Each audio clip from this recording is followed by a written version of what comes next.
Aaron Gasch Burnett is a German-Canadian political analyst, news journalist, communication strategist, and expert on German politics with over a decade of experience based in Berlin and over 15 years in journalism, research, and communications. William Browder was the largest foreign investor in Russia until 2005 as CEO of Hermitage Capital, when he was denied entry to the country and declared a threat to national security for exposing corruption in Russian state-owned companies. Since his business was stolen through a massive fraud by Russian state officials and his lawyer, Sergei Magnitsky, ruthlessly murdered, Mr. Browder has sought justice outside Russia and started a global campaign for governments around the world to impose targeted visa bans and asset freezes on human rights abusers and highly corrupt officials. The United States was impressively the first country to impose these targeted sanctions with the passage of the Sergei Magnitsky Accountability Act in 2012. And it has to be said,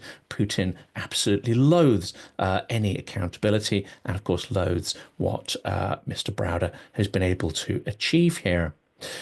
Bill is also the author of Red Notice and Freezing Order, two fantastic books which I highly recommend, and now he is seeking justice for crimes committed by Russia at the behest of Vladimir Putin in Ukraine. Gentlemen, welcome to Silicon Curtain. Thank you. Let's start with a general question, because we are predominantly going to focus on the seized Russian assets, and there's an impending deadline, and it's incredibly important that these are retained and used to bolster Ukrainian and European security. But we'll come to that in a second. A general question: evil that goes unchallenged, that meets insufficient political and moral resistance or any will to impose costs. What's the lesson of the last 3 years? That evil will only grow and grow in terms of its appetites. Bill, maybe you tackle that first. Well, I think it's not just the last 3 years, it's the last 25 years. Vladimir Putin is a mafia thug. He's a bully. And everybody who has been trying to appease him over the last 25 years, and there's just the longest list you can ever imagine of appeasers out there, have learned the hard way that he views weakness, he views appeasement as almost a provocation. And so what Putin doesn't like is when people stand up to him. He doesn't like when people fight back. He gets very upset with that. And oftentimes he actually backs down when people fight back, but he definitely doesn't back down when people say, "Oh, Vladimir, you can do whatever you want." And so I think that the lesson over the last 25 years is we've got to show this guy the boot on the throat, as opposed to running and hiding under our bed. And I'm afraid that we're still in a world of appeasers, and every time a new head of state comes along, particularly in the United States, they're always trying to find ways of getting along with Vladimir Putin and appeasing him. And it looks like that's where we are right now with Donald Trump. And even when we have tough words coming out of, say, the new German Chancellor, Keir Starmer's used tough words, is your experience that Putin only pays attention to actions, that even tough words are seen as a form of appeasement on his side? Well, words are incredibly cheap. Putin understands that. And he has the benefit of having been around for 25 years. His foreign minister, Sergei Lavrov, has probably been through like 15 secretaries of state. And, I mean, these guys are sort of laughing at us because we're all so amateurish compared to them, because they're first of all, unaccountable to anyone in their own country. So they can do all sorts of things that would never be possible in a democracy. And they've played every possible trick and KGB tactic to wiggle out of accountability and responsibility in all different situations. And so that we're absolutely there right now with all the things that are going on, with all these fake peace negotiations that are going on, and I'm afraid that until we actually really put hard action, not words, on Putin, really, again, I use this word boot on the throat, we're not going to see him alter his behavior in any way. Because Schultz didn't seem to understand this. We had tough words, but the actions didn't always seem to follow. Is Merz different? Well, I mean, sometimes even, tough words didn't even follow with Olaf Scholz. And I mean, just adding to what Bill was saying just now, if you want, really sort of the poster child of case studies of appeasement from the last 25 years, you would look no further than the country that I am based. You would look at Germany, that, had the philosophy of saying we will, sort of entangle ourselves economically with Russia as a way to really bind them to the West through some kind of mutual economic interdependence. Of course, what happened was that the Wandel durch Handel, the change through trade policy that we looked at there, really changed us. It made us less willing to actually stand up for what was right. We didn't, really appreciate the fact that change went both ways, and it didn't change us for the better. Merz is an interesting new chancellor simply because his rhetoric in the past has been certainly tougher than the current German chancellor, who has, or no, the previous German chancellor, I should say, Olaf Scholz, who was extremely clear about what would deter him. I mean, it's like playing poker and then showing Putin what your hand is and having him know exactly what you're holding. That is basically how Olaf Scholz ran Germany and how he approached German foreign policy, which of course, is really put a huge damper on Europe's entire ability to be able to respond to Putin. Merz has done a few interesting things. One thing is that he said that he would issue an ultimatum to Putin, that, if he issues an ultimatum to Putin, says you have 24 hours to stop attacking Ukraine or I will deliver Taurus long-range strike missiles to Ukraine. That is something that Olaf Scholz never wanted to entertain simply because he viewed it as being escalation, that delivering Taurus would risk some kind of retaliation from Putin. Basically, he may as well have just, gone on TV and said, looked dead in the eye at Vladimir Putin and said, I am afraid of you by doing that. But, we're now going to actually see over the next little while whether Merz's tough talk is cheap or not. Whether it actually is going to be backed up by action.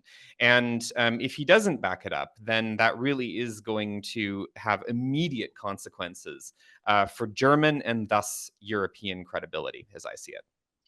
And one of those things, of course, are the frozen Russian assets. Now, we're going to sort of dive into some of the detail, if any of the audience aren't familiar with what's going on and why it is so important.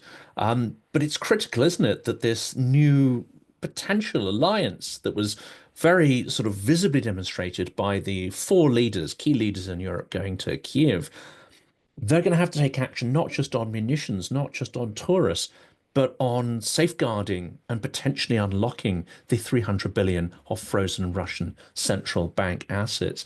Bill, how critical is this issue? And are you detecting will and determination behind the scenes to now finally get this done? Well, yes, and sort of no. So let's just frame the context a little bit. The war started in February 2022. A week after the war started, sort of unexpectedly for me and to many other people who have always wanted to be tough on Russia, the West froze $300 billion worth of Russian government central bank reserves. That was money that Putin really has his literal war chest, and all of a sudden half his war chest was frozen, the $300 billion. And as soon as it was frozen, I said to myself, that money should be used to pay for whatever damage Russia does in Ukraine. And so I started to go around talking to politicians and government officials in Western capitals and said, that money shouldn't just be frozen, it should be seized and used for reparations from this war. And the first conversations I had, it was like I was talking about going and landing on the moon. It was such a crazy idea that nobody wanted to entertain me or the idea. But and part of the reason was everybody thought that, of course, that was highly provocative.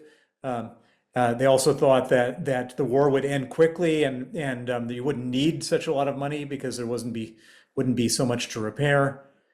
And then, of course, the war has just ground down and ground on and caused an enormous amount of damage to Ukraine. And depending on whose estimates you believe, the amount is between 500 billion and $1 trillion of damage has been done to Ukraine.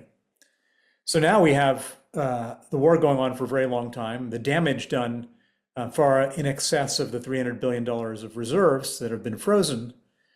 And so now the conversation starts sounding a little bit more plausible.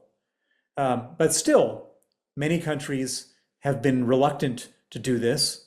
There's the argument, well, it's unprecedented. It hasn't been done before, which is not exactly true because it has been done before. There's the argument, oh my God, if you do this, then nobody will buy dollars or euros or other currencies in which countries have confiscated this money because that would ruin their credibility, which is sort of also not very accurate an argument because you have, I mean, there are no other reserve currencies out there. But what makes this story so particularly relevant now are two things. One is that we're now facing the possibility, or I would say high probability, that the US will stop funding military aid for Ukraine in the quantities that it did so before. If you remember, Trump was on the campaign trail talking about how America was getting ripped off, America was spending all this money, it shouldn't have been spending this money, and these arguments have been repeated and amplified by Tucker Carlson and various other MAGA right-wing influencers. So I think that America may not, in the future, provide the kind of military aid that was being supplied before. And that puts Ukraine in a very weak position because America supplied 40% of the economic military aid for Ukraine. And so all of a sudden now, coming back to the frozen assets, you've got the situation where Europe, which provides 60% of the money for Ukraine, has a very strong strategic defense interest in making sure Ukraine doesn't fall to Russia, because if Ukraine falls, then the next stop is some country in the European Union. And so then the question for Europe becomes, do we want to raise taxes in our own country to pay for more money to be funding Ukraine? Or alternatively, we can take the money that we've frozen that belongs to Vladimir Putin and pay for Ukraine. And it seems to me that we're now coming close to the economic reality, which is that if you don't take the money from Putin, you're going to have to dig into your own pocket in Europe to do that. And I think that that's when it becomes a much more likely decision to take. Now, the question is, and this is the second most important part of this whole story, is that the money that's sitting there in Europe, so about 200 billion is sitting in Europe that's been frozen, plus money in the UK, I think it's like 35 billion, so on and so forth. But if in Europe, every 6 months, the sanctions have to be reaffirmed, and they have to be reaffirmed via a unanimous vote of every member state. And that's gone pretty well so far, but you've got a couple of member states, and Hungary in particular, run by Viktor Orban, who seems to be a very close ally of Vladimir Putin. And he could potentially, in July, when this next vote comes up, not vote in favor of continuing the sanctions. If he were to do that, then what happens next is the sanctions lapse, the $200 billion of frozen reserves are no longer frozen, and the money gets returned to Russia. And so instead of Ukraine getting it to fill in the gap, Putin gets it so he can carry on attacking Ukraine.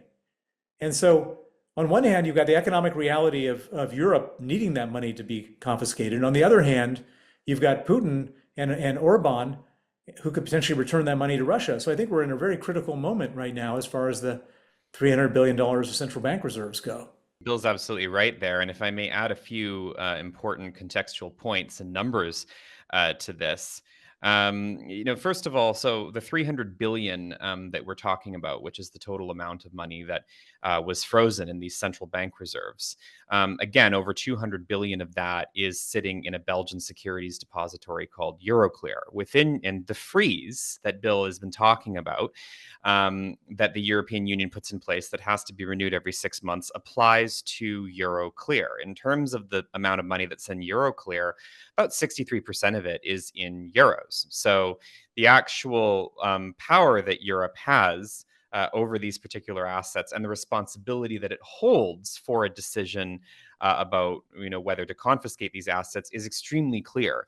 But furthermore, about 16% of those, or about 27.5 billion pounds, is in indeed British pounds. About 9% is in Canadian dollars. That's 22 billion Canadian dollars. About 8% is in American money, and actually about 3% is in Australian dollars, actually. So there's a lot of currencies at play here, a lot of currencies that are actually not American currency, and so are really within the jurisdiction and indeed the power of Europe and non-U.S. countries. It's one of the biggest things that they have in terms that can really influence the way that this war actually ends. And so far, they've not elected to do very much with that particular money, except use the interest here and there and play around the edges of the actual sum, the principle, which would be game changing. So 300 billion. Let's talk about how much that is.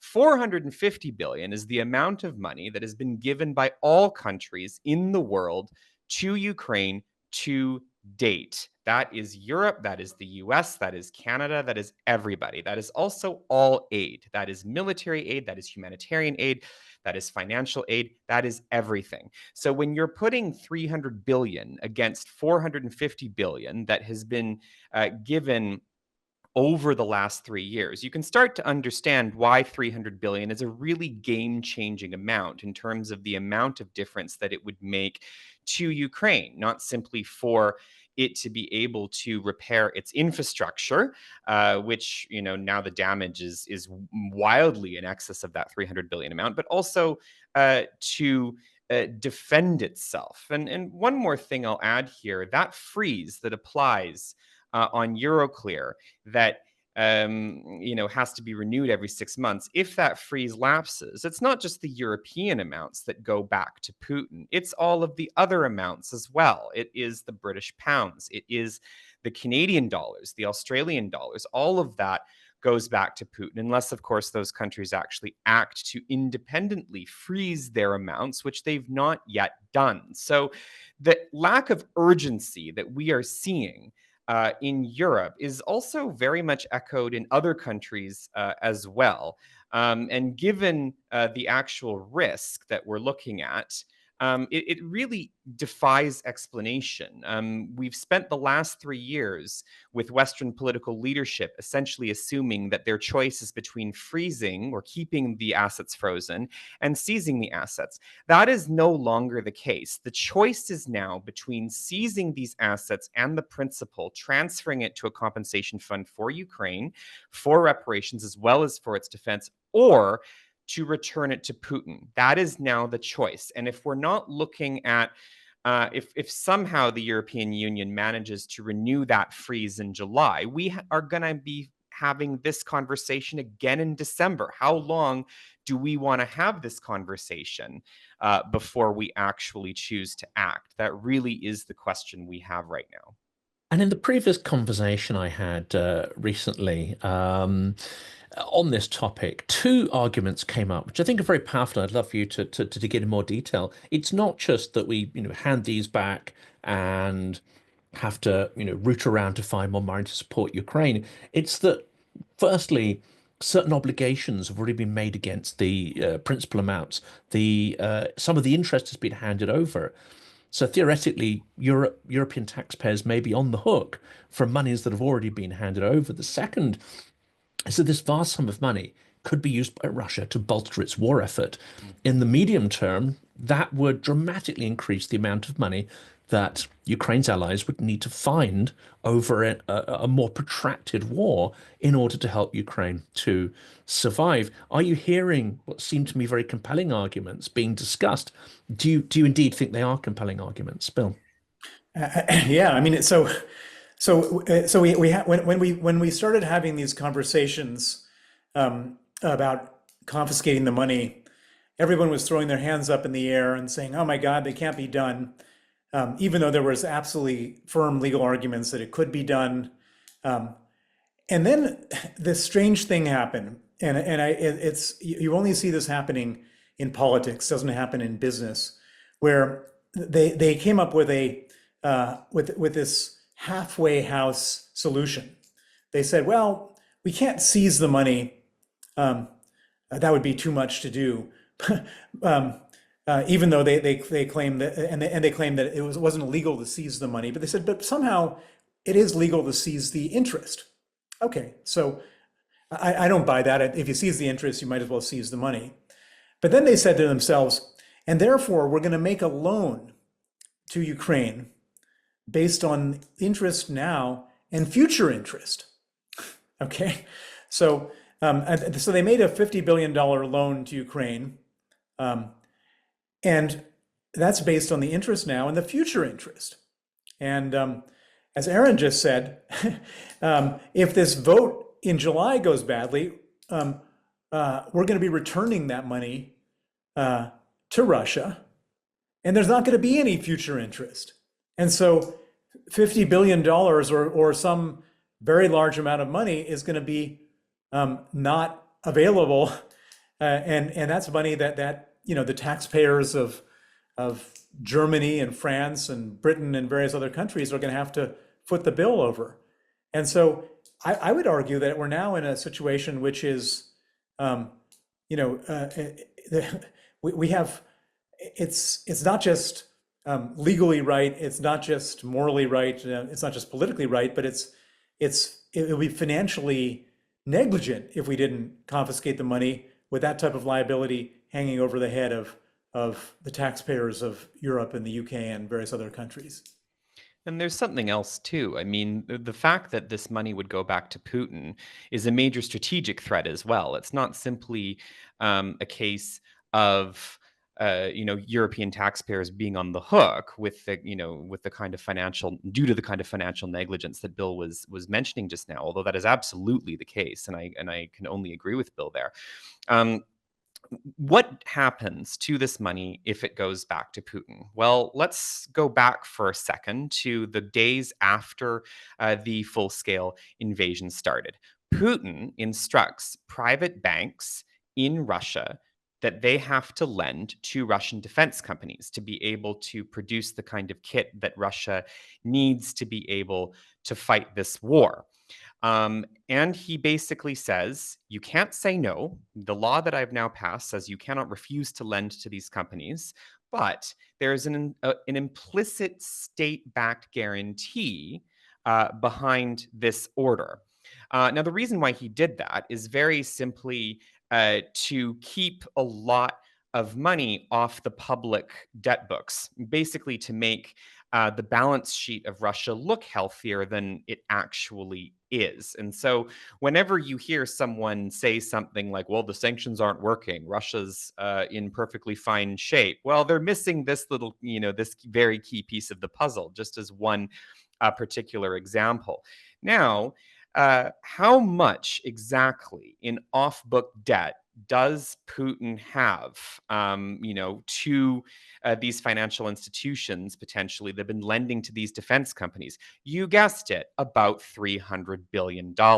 So if this money goes back to Putin, he's going to get the bailout that he needs at precisely the point that would actually save the Russian economy, which is already under very, very severe strain as a result of this war. The governor of the Central Bank of Russia has had to pull out every possible trick in the book to be able to stabilize the Russian economy and to be able to stabilize the Russian currency, and has already gone to Putin warning that this cannot necessarily continue for very much longer. So to return these this money to Putin now would be the absolute worst possible time, the worst possible time to have that pressure removed. And of course, he gets a free, another huge injection of cash to put in his own war machine. That is, again, something around 2/3 of everything that has been supplied to Ukraine to date. It would be it would be a catastrophe to see this money returned to Putin. And I think that Western leadership is really seriously underpricing the risk that that might happen. And instead of actually doing the simplest possible policy option, which is to just seize the money, they tie themselves in knots in terms of all kinds of, legally and financially complex engineering to do the thing that they don't want to do, was just simply seize this money. As Bill's pointed out, it is legally possible, but also there's reasons to believe that it wouldn't harm financial stability either. Bill, are we not in this case giving the hangman the rope to hang ourselves with? I mean, Ukraine, absolutely. This is a real existential risk to Ukraine. But we know that Putin has designs on Europe. He sees it as his sphere of influence. You've mentioned the Baltics as being a target. His propagandists clearly loathe Poland or any country that shows resistance and strength. We are literally putting our heads in a noose with this one, are we not? We are absolutely doing that. And of course, we have a long history of doing that. Germany, proactively became more dependent on Russian gas by building Nord Stream 2 after Nord Stream 1. Britain basically looked the other way after the Russians organized assassinations on British soil so they could get oligarch money flowing into the country. It's kind of hard when you're a specialist like I am and Aaron is. It's kind of hard to look at this stuff. We know what's going to happen. There's not rocket science. This is not even chess. This is checkers. You can just see, if you don't put your O next to that X, they're gonna, have three X's in a row. It's just so obvious. But the problem is that the people who are making these decisions don't seem to see it. That they're so embroiled. Either their bandwidth is fully occupied by day-to-day stuff, or there's too many different decision makers and they can't get consensus, or it's just easier not to take a tough decision than to take a tough decision. And then we find ourselves in this mess where we're gonna, they're giving us the rope to hang ourselves. And of course, Putin has made it clear that if he wins in Ukraine, then he moves on to the Baltics. It's clear.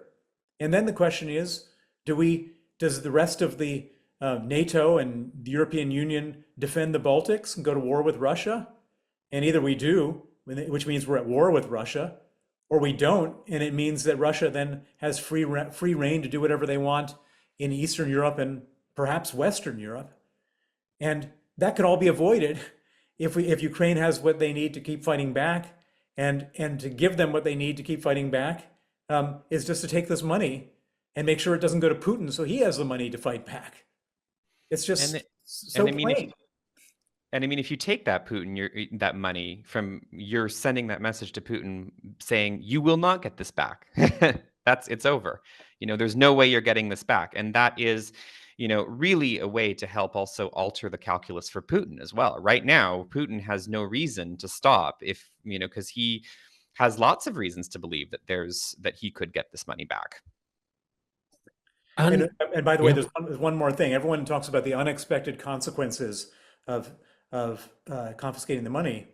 And one of the unexpected consequences is that other countries that have a lot of foreign exchange reserves that are thinking about invading their neighbors might think twice. And what particular country am I thinking about in that example? Is China and Taiwan. So one unexpected consequence, if you confiscate this money, is that China will think twice or three times or 100 times before they invade Taiwan, because they have a lot of foreign exchange reserves in the world, and they don't want their foreign exchange reserves confiscated. As a speaker I heard at the London Defence Conference said that Xi Jinping wakes up every morning and thinks, Taiwan today, Maybe not. And if we can give him more and more reasons every day to say, not today, I think that's dramatically important. Is this also not a failure, Bill, of imagination? Because, you and I, having watched Russia for a considerable amount of time, we probably have a number of scenarios in our heads of what Putin will do with that money. And making peace is not one of them. Is this also a failure of imagination of our politicians who perhaps believe that somehow Putin is serious about peace and that handing this money back will not change his calculus as to whether to prolong the war or not? I don't think it's a failure of imagination. I mean, I've met with a number of these heads of state. They all kind of, I mean, this is not, as I said, this is not rocket science. People understand it. I think it's a failure of leadership. So in order to get this done, it requires taking a tough decision. And by the way, it wasn't an easy decision to freeze this money. That was a dramatic decision. It was done in the heat of the moment when there was absolute perfect aligned political will at the start of the war. But now we absolutely have a failure in leadership, and everybody is sitting there saying, well, and it was much easier, by the way, 6 months ago than it is now, because people are saying, okay, we can't do this by ourselves. The British have to do it with the Europeans have to do it with the Canadians, the Australians, and then of course the issue we didn't have 6 months ago is, what about the Americans? What about will Donald Trump participate in this? And based on his behavior since he was inaugurated and since he's been in place, is probably not. He doesn't seem to want to do anything that takes a tough line on Putin. And then the question is, do we have the guts to do this by ourselves without the Americans? And I don't know the answer to that question. But it's not a failure of imagination. It's a failure of leadership, and it's a failure of somebody stepping up and saying, okay, this is obviously what needs to be done. Come on, guys, let's get it done. I think that there's a huge issue of fear here. There's fear on the part of a lot of key decision makers to do this because of the risks that they see as being involved. But so let's talk about some of those risks for a moment. One of the big objections that comes up is that we are that we would be violating international law if we did that. That is already something that's been debunked. 11 international lawyers last year already, with more than a century of experience between them, arguing before the ICJ issued a memo saying that countermeasures makes this legal. But let's also talk about the financial aspect. And I know that Bill may have more to say about this, but there is already indeed a central bank that made attempts to diversify its holdings away from Western currencies. So precisely what certain countries are apparently threatening the West to do if this money is seized. Well, that central bank is actually the Central Bank of Russia. In 2014, Putin actually instructed the Central Bank of Russia to begin moving into gold, moving into Chinese currency, away from Western currencies to decrease the amount of exposure that Russia had. And at the end of the day, it was very difficult to actually do that in practice because those assets are simply not liquid enough. They don't have the liquidity of Western reserve currencies, which are 89% of the world's total. In security studies, we call that escalation dominance. It means that you really can do all kinds of things without a lot of fear of real retaliation. And that really is something that we're seeing here. What that also allows us to do is have a tremendous amount of deterrence, available to us to do what Bill was actually mentioning earlier, set a precedent for other countries who might be thinking of invading their neighbors, like China. As Bill was just saying, I really, really like the fact that Bill brought this up because we at the Democratic Strategy Initiative call this financial deterrence. We always say, well, we have nuclear deterrence and we have conventional deterrence. Why don't we have financial deterrence? And seizing these assets would go a long way to enshrining a principle like that in international security. It would help us make a safer world, actually. So while some of these leaders are worried about the precedent that seizing these assets would cause, I am more worried about the precedent if we don't. We don't put financial deterrence into place. We embolden, bad actors who could literally sit there correctly say, well, the West won't even take our money. Like, they won't even take money that's not theirs and not their taxpayers. Like, what are they really going to do against us if they won't even do that? Imagine the judgment that should be on these political leaders. If the worst case scenario happens, Ukraine falls while we're sitting on $300 billion in Russia's money. What would the judgment of history be then? So this is something that I'm tremendously scared of. But finally, when it comes to international law, I'm very afraid of what happens to the principle of international law if we basically say, yeah, we have no way of enforcing it. Countermeasures are a core part of international law because they are the things that say, look, if you violate international law, we have actual measures to be able to bring you back into compliance, which is what this would be. And if we're not willing to exercise that, we are basically saying we are not here to uphold international law. Just extending the seizure of these funds or even making more of them available to Ukraine, that in itself is not even going to end the war on aggression. Bill, you've written and done some very compelling interviews recently about the other levers that are available to Western leaders if they were minded to use them. And it seems, of course, there is and has been concern about munitions of various calibers, various types throughout this, and not necessarily sort of supplying those in the quantities and at the speed that was required. Secondary sanctions, however, is something that wasn't really touched until Biden started sort of gently nudging on that lever. And it had an extraordinary effect of choking credit from the Chinese, I would say, allies of Russia, and then pulling back to an extent from investing in the Russian economy, supporting both civilian and military projects. What's your view on these levers? How many of them are there? How quickly and how hard should we be pulling on them to really, as you say, put the boot on Russia's economic windpipe?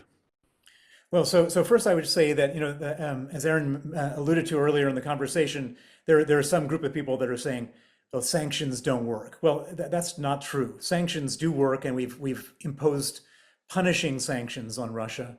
Starting with the core of this conversation, we froze more than half of their central bank reserves. That was their literal war chest for going to war. We've stopped any lending from any Western financial institution to Russia, so they're cut off from the international financial markets. The oligarchs have their assets frozen around the world. They can't do any of the stuff that Putin would want them to do. There's shortages of all sorts of materials that makes it hard for them to produce different types of military equipment, which is forcing them to go to the North Koreans and the Iranians to buy ammunition and drones and so on. But there is one big loophole, and that loophole is oil. Russia produces 10% of the world's oil, and that oil, we're so afraid of cutting off that oil because of the potential of impact on oil prices, which would lead to an impact on inflation, that we don't want to touch the Russian oil. And so we've kind of negotiated with ourselves and come up with various different things like a price cap and various other types of things, but allowing Russia to basically sell hundreds of billions of dollars worth of oil. And if we really wanted to stop the war, one of the main things we could do is make sure that Putin doesn't have the money to fight the war. And then one of the main ways of doing that would be to basically either embargo the oil and then lean on the Saudis or other allies to produce more oil, or secondly, to impose absolutely punishing secondary sanctions on the buyers of Russian oil, the Indians, the Chinese, the Turks, the Indonesians, so that anybody who buys Russian oil realizes that they do so, then they're going to get in deep trouble, economic trouble with the United States or with the European Union or with whomever. And then I think we would be in a situation where a lot of Putin's capacity to fight this war would be diminished. And of course, this doesn't take the place of providing the necessary ammunition, which we have to do, and we have to do it a lot more liberally than we've done it before. At every step of the way, The U.S. held back ATACMS missiles. The Germans held back the Taurus missiles. We held back F-16s. At every step of the way, we've been too little, too late in terms of providing the kind of weaponry that Ukrainians need. And so if they got the weaponry and we really choked Putin financially and we have the capacity to do it, the war could come to an end. But if we don't do that, he's got no reason to negotiate. He thinks he's winning right now. He thinks he's winning because he doesn't care how many people are dying from his side. And he actually doesn't even care that much about the economic costs right now. All he cares about is staying in power. And in order to stay in power, he can't be compromising on this war. And so, and he's not a democratic leader. It's not like he's got to go to the polls and getting worried about voted out. He doesn't worry about any of that kind of stuff. And so he can incur the kind of pain that we, if, 100 times the kind of pain we could incur before we're all going back and voting out our leaders. And so the only thing that's going to stop him is if he's physically stopped, and that's militarily and that's financially. If he doesn't have the money to do it anymore, then he won't do it. But until he does, until he's in that position, he will do it. And one more thing here about we're talking about money and what money can actually buy you. So if we're talking about these frozen assets for a second, one point that I often bring up when I have this debate in Canada, the country where I'm from, is what can I bring up the point? What can 22 billion Canadian do for Ukraine if it was seized and given over to Ukraine tomorrow? Just the Canadian share of that 300 billion that we're talking about. Well, actually, that's about enough to run Ukraine's defense industry for a year. 22 billion Canadian dollars. So even a single country's share can make a huge difference if we're looking to provide that kind of leadership. When we're talking about a game-changing amount, this is the kind of stuff that money can buy for Ukraine, or help Ukraine to buy for itself, for its own defense, for its own reconstruction. So leaving this money off the table, even if somehow politically you can keep it frozen indefinitely, you don't have Hungary or Slovakia hanging over your head, even if that were hypothetically true, you're still leaving Ukraine, you're still leaving them without a really, critical source of resources to be able to defend and resist. Another point there, Aaron, I'd like to get you to address is that it's not just India, Pakistan, and others. Russian oil, to an extent, and Russian gas is still being purchased by Europe. I saw a story earlier in the year that Russian LNG ships are being serviced in European ports. What should we do? I mean, we're not sending out signals that we are serious about winning in Ukraine or helping Ukraine to win, are we? No, we're definitely not. And I mean, I think one of the biggest signals that we could actually send would be to take this money. If we really did do it, we would sit there and say, we are, giving Ukraine a game-changing amount. It would really be kind of a shock and awe kind of move, rather than this constant debating around sending every new weapon system. That's especially true in Germany. We had to have a debate about sending any weapons at all. And then we had to have a debate about sending tanks. And then we had to have a debate about sending Taurus and all of these other things. That's not exactly, sending the messages to Putin that we need to send, or indeed to, Ukraine, that we really care about its survival, and that we see its survival as a core, a strategic interest of Europe, which it is, not simply for our security, but also for our prosperity. I mean, a Ukraine that is a member of the European Union in the future would have an absolutely enormous amount to contribute to Europe. Whether it's in agriculture, whether it's in critical minerals, whether it's in the know-how of its workforce, all kinds of things. But we're just simply not having this discussion in a very serious way. How do we want Europe to look in another couple of decades? Do we want it safe and prosperous and with Ukraine in?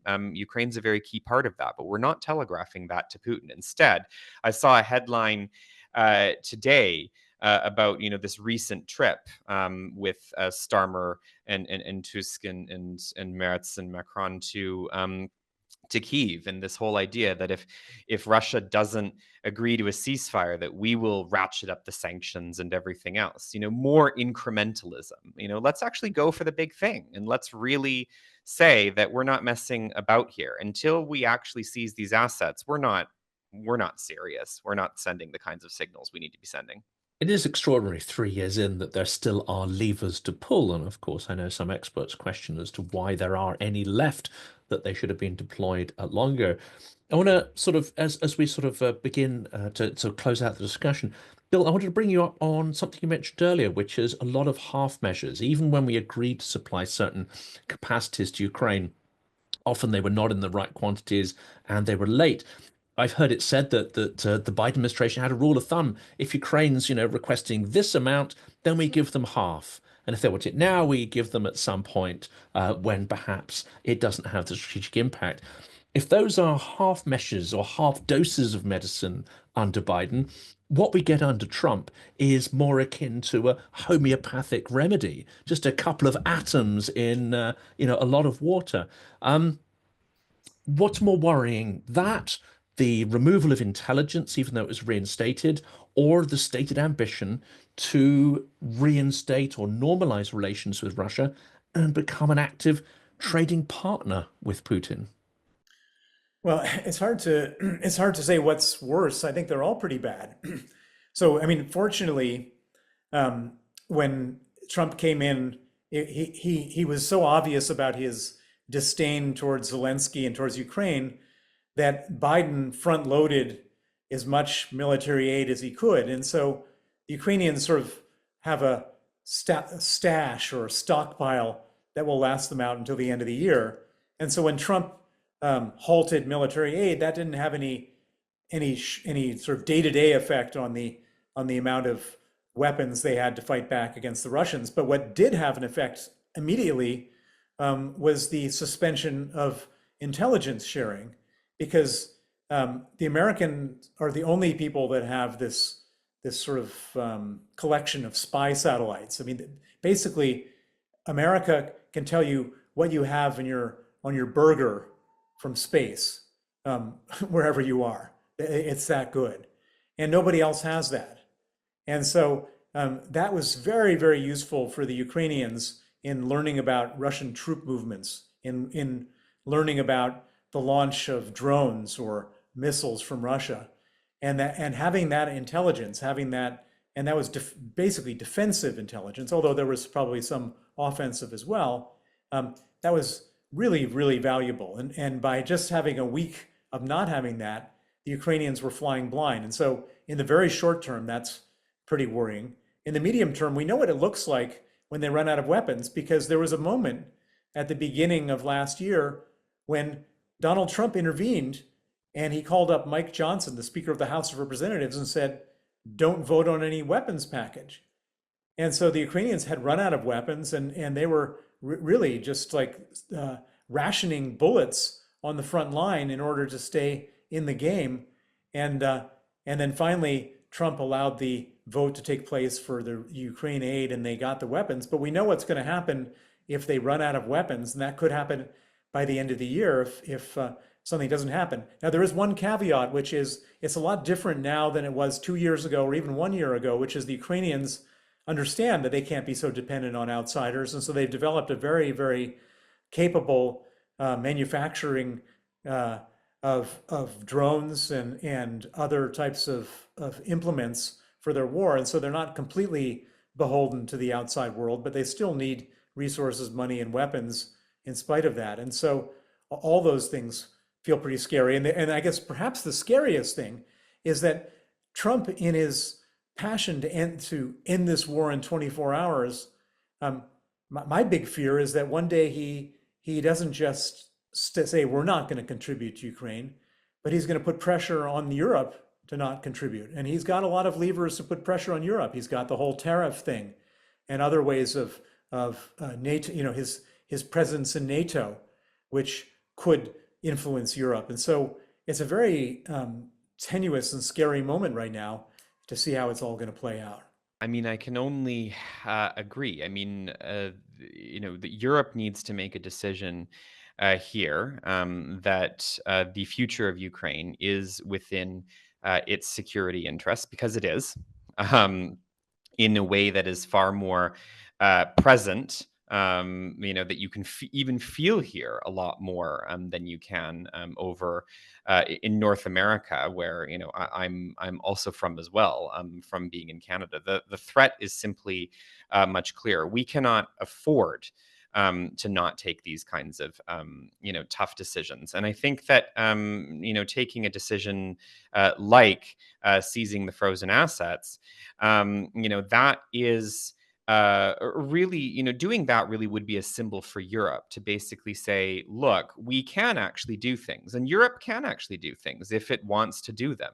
Most of the assets that we're talking about are indeed in Europe. Europe also has a very a healthy defense sector at the moment, with its startups and scale ups that are able to leverage the kinds of know-how and the kinds of technology that are needed to defend and deter against Russia if it wishes to make these kinds of decisions. It can simply ratchet up certain sanctions if it wants to. A lot, there is this mistaken sort of reflex in Europe, I think, to simply immediately decide that it's just much easier for the Americans to lead and to tell us what to do.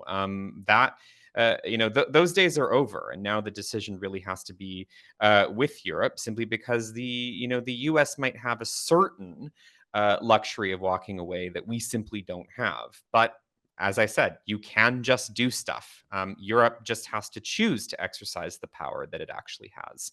And one of the biggest things it can do is indeed to confiscate these frozen assets. The last quick question to round out to Bill. Is there any evidence that Putin has renounced his desire to erase Ukraine from the map, as well as Ukrainian identity, language, cities, etc.? None whatsoever. Putin's objectives have not changed 1 millimeter since the war started. And any fantasy that he wants to settle, revise his ambitions is just pure fantasy. Gentlemen, Bill and Aaron, thank you so much for sharing your insights, especially on this absolutely critical issue. I hope European leaders wake up in time to make the required decisions, because they have the power. Let's hope they discover the will to do that as well. For today, though, thank you so much. Thank you. Thank you.